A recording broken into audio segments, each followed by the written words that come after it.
Stay with me because I'm going to break down exactly how I upcycled this cabinet into this for under £40.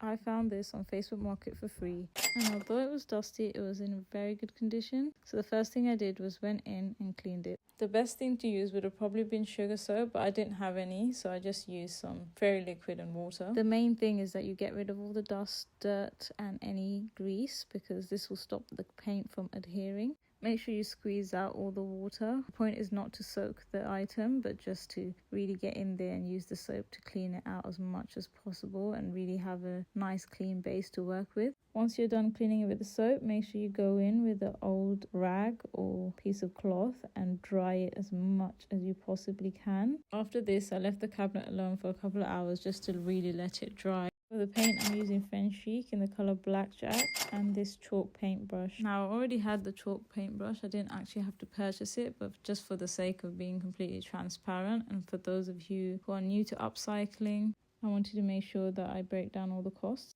So I'm going in with the first layer of paint, and for these kind of smaller details I went in with a smaller brush. Now as I'm painting, I'm not too worried when the paint touches the glass, and this is because I'm not actually going to be using this as a display cabinet, and I will be covering up the glass, which you'll see later on. So if a bit of the paint does touch the glass, it's okay in my case, but of course if you're using this as a display cabinet, make sure that you're using masking tape to protect the glass. Now don't worry if the first coat doesn't fully cover up any colour and there's still colours coming through like this, because that's what the second coat is for. And this is me the next day going in with the second coat, and you can see here when you apply the second coat, the finish is a lot more smooth and seamless.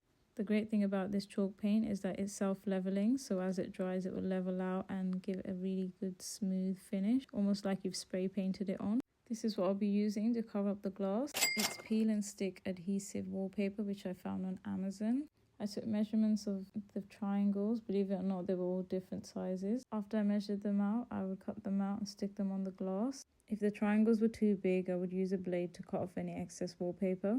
And this is how it turned out. I went back in and did a few touch-ups where it was needed. I finished off with a coat of wax to protect the paint, and this is the finished result. I think it goes really well with our current decor and was just perfect for my mom to store all her little sewing bits. Make sure you comment down below and let me know what you think. And as always, make sure you're following me so you can see what else here is made by Zany.